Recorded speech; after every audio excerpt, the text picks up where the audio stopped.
Daniel Ricciardo, who we thought maybe was going to take a sabbatical for a year.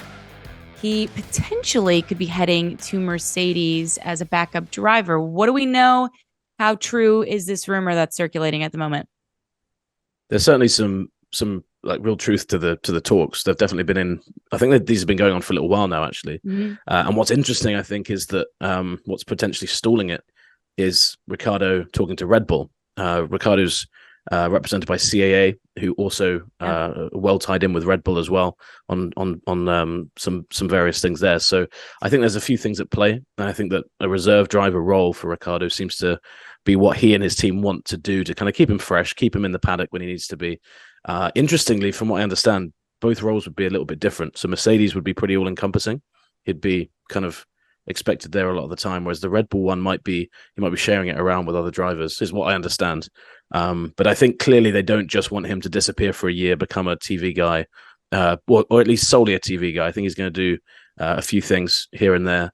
But I think that they're worried, from what I understand, they're worried of becoming kind of a Nico Rosberg figure, or somebody who, once they've stepped away immediately, you see them as they're no longer a racing driver. They are somebody that's a TV talent. I mean, it's not a perfect comparison. Rosberg walked away and retired officially, but he very quickly became a TV guy after that.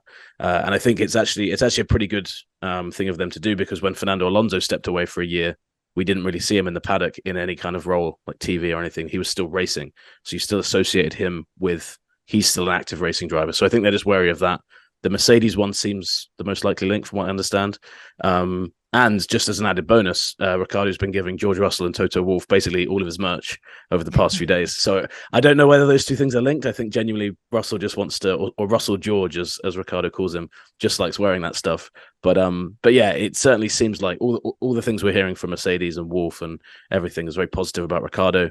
So I can see that happening. And it makes a lot of sense, because I think him completely stepping away from Formula One I think that would. I'm already pretty convinced it'd be difficult for him to come back. But I think if he'd done full sabbatical, it's like, how are you are you really going to come back? And even if the option was there, I don't know whether teams would go back to him. But this gives him experience with a team, a top team as well, which I'm sure other teams will look at and say, well, that's going to be valuable for us. So yeah, I can see that being announced in Abu Dhabi, just as a nice send off for him. I thought it was interesting last week, Laurence, you found his performance in Mexico to be a bit frustrating, because he finished 7th and he drove an excellent race. What do you make of the decision to be a reserve driver for one of those two teams? Well, he's looking at how he can get back into Formula One in 2024, 2023. It's not going to happen. The options available, he's not interested in. So it's all about how can you work your way back in. And the Mercedes one is based on Lewis Hamilton retiring, presumably, because George Russell isn't going anywhere for a long time. And while that is possible, Hamilton's contract is up at the end of next year. He doesn't currently have another one to extend beyond that. He has talked extensively in the last few weeks about how he wants to stay in F1, how he feels that this project with Mercedes to get them back to the front is going to be more than just a single year thing. And he wants to be there to help guide them back to the front and then reap the rewards as well with a potential championship down the line. So the only way I could see that happening is maybe if Mercedes get it completely right next year, Hamilton wins the title, gets his 8, decides actually that is enough, leaves, and then Ricciardo comes in that way. Otherwise, I don't really see how it's a path back to a Formula One seat. Then you look at the other side and Red Bull and Sergio Perez, where he's there for, I believe, another 2 years. He signed contracts earlier this year to go for another 2 years beyond this one. So there's no obvious way back in there. But, if you look at, we've talked about this before, I think, the Perez example, the Alonso example, it's amazing how just when it seems like there are no opportunities for a driver to continue in F1, something opens up. And of course, by being at one of those top teams, he's there. Now, my concern about that is that the reality of a reserve driver role in modern F1 is that you don't actually get to drive a modern Formula One car, a contemporary Formula One car. The test days are so limited, so valuable, that they usually go to the drivers, the two drivers who are going to be racing. Opportunities come up with maybe a bit of Pirelli tire testing. They are expected to spend a lot of time in the simulator.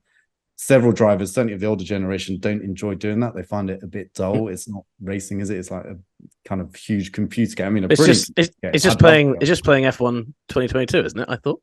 I think on steroids, like on this amazing level with the perfect setup. So I mean, to someone like me or Nate, that sounds great, right? Imagine getting paid to do that. But the reality for someone who has actually done the real thing, raced in real life, it's not as sexy. Not so exciting. Yeah. And then the other thing, I guess, would be promotional stuff. You know, I mean, that's kind of one of Ricciardo's selling points. I still think he's a great driver, but always one of his selling points ever since he was in Toro Rosso and made the move up to Red Bull was just what a great personality is, how he connects with sponsors, how he connects with people, his fan base that he can bring in. So the teams will look to use that, I imagine, wherever he goes. So there might be a lot of YouTube like appearances, a lot of appearances in the Paddock Club. And I guess he's got to negotiate a point where he's happy with what he's doing. And there's still a bit of a carrot at the end of, you know, a bit of a carrot on a stick to get him to a position where he can actually get back into F1, because that's what he wants. So yeah, it's a shame. And I was thinking about this earlier today, and you know, the mistakes Daniel's made in his career and where it went wrong, and arguably leaving Red Bull. But even if it stayed, would he have been able to compete with Max? Probably not. And then I guess maybe leaving Renault was the big one, because if it stayed at Renault, it would have been different. But it's fascinating when you start going through it and all the different implications it would have had for other drivers as well. You know, Fernando came back and replaced Daniel at Renault, which became Alpine. You know, would he have got back into F1? So yeah, but Daniel's got to be looking at it now and kicking himself a bit with some of the decisions he's made, I think. But what can you do? Got to move on, got to find a future somewhere else. Has he had the same agent really quickly? Has he had the same agent all the way through?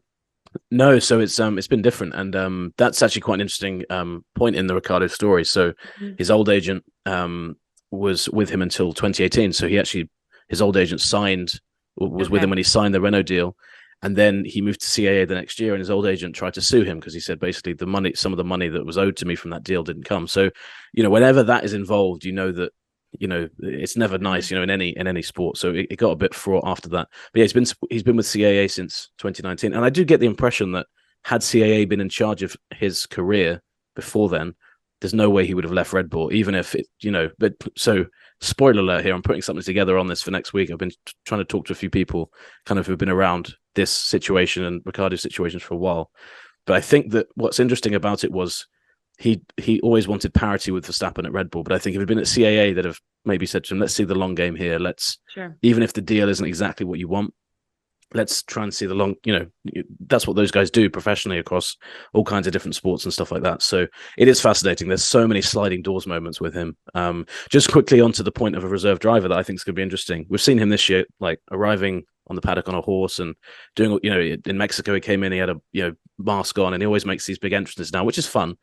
But I wonder if Mercedes, if he does go there, will say to him, look, we can't have you making a spectacle, making a scene anymore. Yeah, like, and I wonder, you know, him just kind of walking, is he just going to walk in and kind of go in through, you know, through a back entrance somewhere in the paddock? Is he going to, like, you know, sneak in unseen? I think it's going to be I think it'll be a bit of a culture shock for him, because he is such a, you know, vibrant personality, and you're almost putting yourself into a box a little bit. So from a mental point of view and from a point of view of, am I actually enjoying this, he might find that it's a lot different to maybe what he thought, or maybe it's exactly what he thought it was going to be, and he's just like, I've got to do it anyway.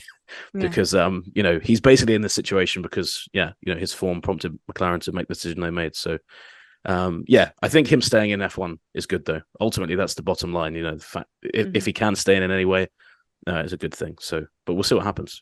So you think Abu Dhabi is the timeline that we'll possibly know what's going to happen for his future?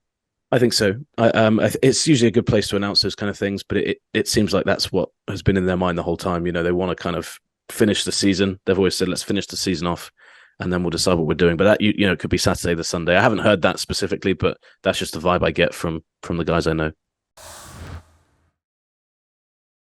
Thanks for watching ESPN on YouTube, and for more sports highlights and analysis, be sure to download the ESPN app, and for premium content plus live streaming, make sure to subscribe to ESPN Player.